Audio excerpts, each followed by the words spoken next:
علیکم ورحمۃ اللہ وبرکاتہ الحمدللہ رب العالمین والصلاة والسلام علی سید الانبیاء والمرسلین وعلی آلہ وصحبہ اجمعین ومن تبعہم بإحسان الی یوم الدین اما بعد۔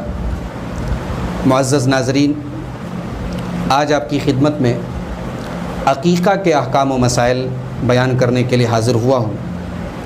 عقیقہ یہ عربی زبان کا ایک لفظ ہے اور یہ العق سے ماخوذ ہے، اور عق کہتے ہیں عربی میں کسی چیز کو کاٹنا۔ تو چونکہ عقیقہ میں جس جانور کو ذبح کیا جاتا ہے اس کی بوٹیاں وغیرہ بنا کر کے کاٹا جاتا ہے اور اس کو کھایا یا کھلایا جاتا ہے، اس لیے اس کا نام عقیقہ پڑا۔ اور ایک قول یہ بھی ہے کہ عقیقہ وہ بچہ جو پیدا ہوتا ہے اس کے جو بال کاٹے جاتے ہیں اس بال کو بھی عقیقہ کہا جاتا ہے۔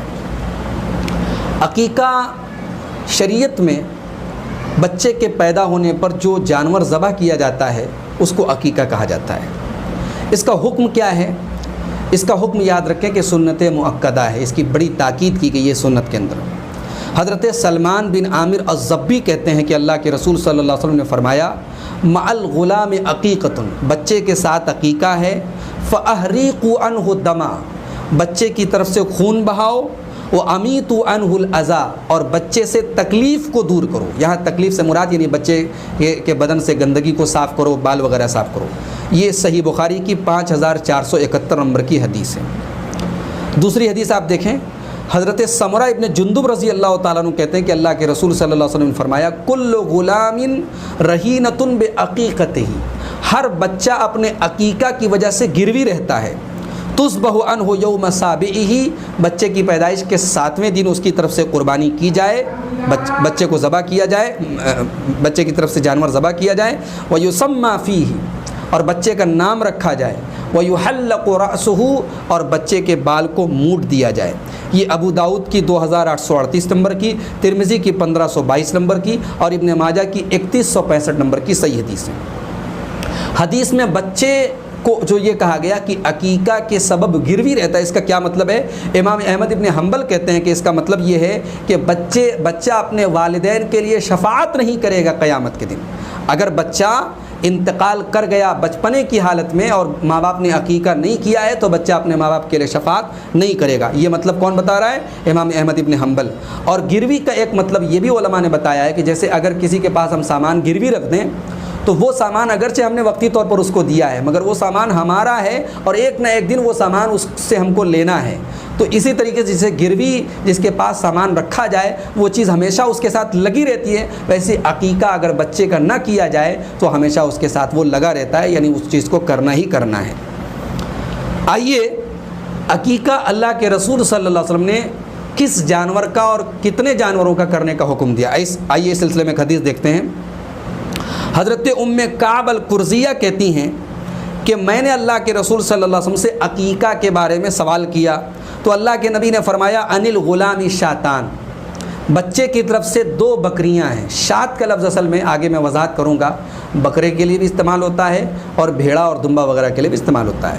تو 2 چھوٹے جانور آپ کہہ سکتے ہیں، 2 بکرے یا 2 بھیڑے یا 2 دمبے۔ وعن الانثى واحدہ، اور بچی کی طرف سے لڑکی کی طرف سے 1۔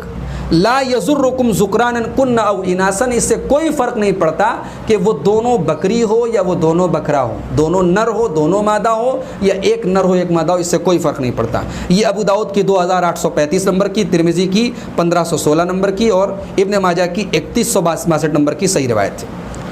اما عائشہ رضی اللہ تعالیٰ عنہ کی ایک روایت دیکھیے، کہتی ہے کہ اللہ کے رسول نے فرمایا عن الغلام شاتان متکافئتان، بچے کی طرف سے جو 2 چھوٹے جانور ہوں گے دونوں بالکل برابر رہیں گے۔ اس سے ایک مسئلہ یہ بھی معلوم ہوا کہ اگر بچے کا عقیقہ کر رہے ہیں تو 2 جانور سنت ہے اور وہ دونوں جانور برابر قد کاٹھی کے لیے جائیں تو یہ زیادہ بہتر ہے۔ وعن الجاریۃ شاۃ، اور بچی کی طرف سے 1 جانور ہے۔ یہ ترمذی کی 1513 نمبر کی اور ابن ماجہ کی 3163 نمبر کی صحیح روایت ہے۔ عقیقہ کب کرنا چاہیے؟ تو یاد رکھیں 7ویں دن عقیقہ کرنا سنت ہے، جیسا کہ آپ نے سمرہ ابن جندب کی حدیث سنی کہ اللہ کے رسول نے فرمایا یذبح عنہ یوم سابعہ، 7ویں دن عقیقہ کیا جائے۔ اگر 7ویں دن کسی وجہ سے نہیں کر سکا تو اس کے بعد کبھی بھی کر سکتا ہے۔ اس میں 14ویں اور 21ویں دن کے بارے میں جو حدیث ہے وہ ضعیف ہے، لہٰذا 14ویں اور 21ویں دن کی کنڈیشن نہیں ہے۔ 7ویں دن اگر نہیں کر سکا تو 8ویں 9ویں 10ویں دن کبھی بھی جب بھی اس کو استطاعت ہو وہ کر دے، بہتر اور افضل ہے کہ 7ویں دن کرے۔ کس جانور کا عقیقہ کیا جا سکتا ہے؟ حدیث میں شات کا لفظ آیا ہے جو بھیڑ اور بکرے کے لیے استعمال ہوتا ہے، اور لہٰذا بھیڑ اور بکرا دونوں کر سکتے ہیں، چاہے بکری کی کرے چاہے بکرے کی کرے چاہے بھیڑ کی، یعنی مذکر مؤنث کا کوئی مسئلہ نہیں ہے، لیکن چھوٹا جانور ہونا چاہیے۔ عقیقہ کے جانور کی عمر کیا ہونی چاہیے؟ عمر کے بارے میں کوئی نص موجود نہیں ہے، کوئی دلیل موجود نہیں ہے، اس لیے انسان کو اختیار ہے، اگر وہ یعنی جیسے قربانی کے جانور میں شرط ہے کہ دتا ہونا چاہیے، اگر عقیقہ میں دتا نہیں ہے تو بھی عقیقہ کر سکتا ہے، لیکن مسنہ اور دتا ہو تو افضل ہے تاکہ اختلاف سے آدمی نکل جائے، کیونکہ بعض علماء اس بات کے قائل ہیں کہ دتا ہونا چاہیے، تو علماء کے درمیان اس بات کو لے کر کے اختلاف ہے۔ اختلاف سے بچنے کے لیے ایسا کام کرے جس پر سب کا اتفاق ہے، اگر مسنہ اور دتے جانور کا عقیقہ کرے تو بہتر ہے، لیکن اگر دتا نہ ہو تو بھی کوئی حرج کی بات نہیں ہے، لیکن یہ یاد رکھا جائے کہ عیب دار نہ ہو، جیسے قربانی میں کہا گیا کہ 4 قسم کا عیب نہیں چلے گا، بالکل لنگڑا نہ ہو، کانا نہ ہو، تو اس طریقے کا بالکل واضح جو عیب ہے وہ اس کے اندر نہ ہو۔ کیا بڑے جانوروں کا بھی عقیقہ کیا جا سکتا ہے؟ چونکہ اس پر کوئی صحیح دلیل موجود نہیں ہے، کوئی حدیث رسول موجود نہیں ہے، لہٰذا احتیاط کا تقاضا یہی ہے کہ انہی جانوروں یعنی چھوٹے جانوروں کا عقیقہ کیا جائے۔ کیا عقیقہ میں اشتراک جائز ہے؟ ایک سے زیادہ لوگ ایک جانور میں شامل ہو سکتے ہیں؟ جی نہیں، کیونکہ حدیث میں ایک جانور کا کم سے کم عقیقہ میں ذکر ہے، لہٰذا اس میں شرکت اشتراک قربانی کی طرح کہ بھئی بڑے جانور میں 7 لوگ شرکت کر لیتے ہیں، عقیقہ میں شرکت نہیں کر سکتے۔ کیا عقیقہ کے جانور کو قربان کرنے کے بجائے اگر ہم اس کا پیسہ غریب کو صدقہ کر دیں؟ نہیں کر سکتے آپ، کیونکہ حدیث میں احریقوا عنہ دمن کا لفظ آیا ہے، خون بہانا ہے، آپ پیسہ دے دیں گے نہیں چلے گا۔ کیا عقیقہ کے جانور کو پکانا اور اس کو پکا کر کے دعوت دینا دوسروں کو ضروری ہے، یا اس کا گوشت کچا بھی ہم جو ہے رشتہ داروں میں یا غربا میں اور فقراء میں بانٹ سکتے ہیں؟ تو یاد رکھیں اس میں آپ کو پورا اختیار ہے، کوئی ضروری نہیں ہے کہ آپ رشتہ داروں کو دعوت دیں، پکائیں اور اس کی دعوت دیں۔ آپ اگر چاہیں تو رشتہ داروں کو صرف گوشت بھی ایسے بانٹ سکتے ہیں، غربا میں پورا کا پورا تقسیم بھی کر سکتے ہیں، کھانا بنا کر کے لوگوں کو دعوت کھلا سکتے ہیں، یہ تمام آپشن آپ کے سامنے موجود ہیں۔ اگر کسی کے والد نے اس کا عقیقہ نہیں کیا تو کیا آدمی خود اپنا عقیقہ کر سکتا ہے؟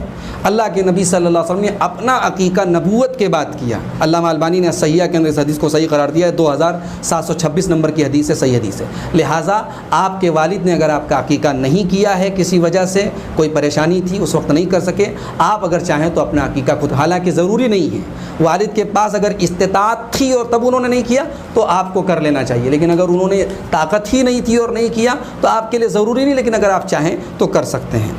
ایک ہی جانور میں قربانی اور عقیقہ دونوں کر سکتے ہیں؟ نہیں کر سکتے، اس کا ثبوت نہیں ملتا۔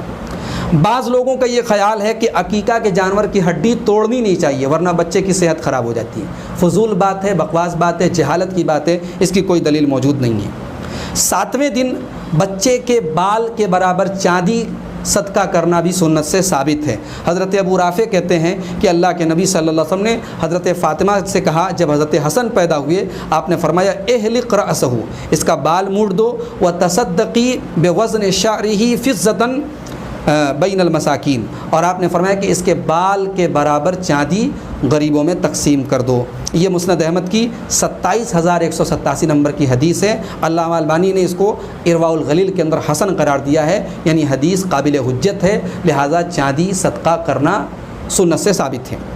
عقیقہ کی دعا کیا ہے؟ تو یاد رکھیں دعا ضروری نہیں ہے، آپ نے دل میں یہ ارادہ کر لیا کہ میں اپنے بچے کی طرف سے عقیقہ کر رہا ہوں، بسم اللہ اللہ اکبر پڑھ کر کے آپ نے قربانی کر لی، ذبح کر دیا، آپ کا عقیقہ ہو گیا۔ اگر آپ دعا پڑھنا چاہتے ہیں تو اللہ کے نبی صلی اللہ علیہ وسلم نے جو دعا پڑھی ہے، آپ نے حضرت حسن اور حسین کا جب عقیقہ کیا، سنن بیہقی کی 19294 نمبر کی حدیث ہے اور صحیح حدیث ہے کہ 7ویں دن جب اللہ کے نبی صلی اللہ علیہ وسلم نے حضرت حسن اور حسین کا عقیقہ کیا تو آپ نے فرمایا اذبحوا علی اسمہ، اللہ کا نام لے کر کے ذبح کرو اور کہو بسم اللہ واللہ اکبر، اللہم لک و الیک ھذہ عقیقۃ فلان، یہ دعا آپ نے سکھائی کہ بسم اللہ اللہ اکبر یا بسم اللہ واللہ اکبر پڑھو، اور اس کے بعد کہو اللہم لک و الیک، اے اللہ یہ تیرے ہی لیے ہے اور تیری ہی طرف ہے، اور اس کے بعد کہو ہذہ عقیقۃ فلان، فلاں کی جگہ اس کا نام، مثال کے طور پر اگر بچے کا نام عبداللہ ہے تو ہم کہیں گے ہذہ عقیقۃ عبداللہ، اگر بچے کا نام زید ہے ہذہ عقیقۃ زید، جو بھی بچے کا نام ہو ہذہ عقیقۃ کے بعد اس بچے کا نام لیں گے۔ لیکن یاد رکھیں یہ کوئی ضرور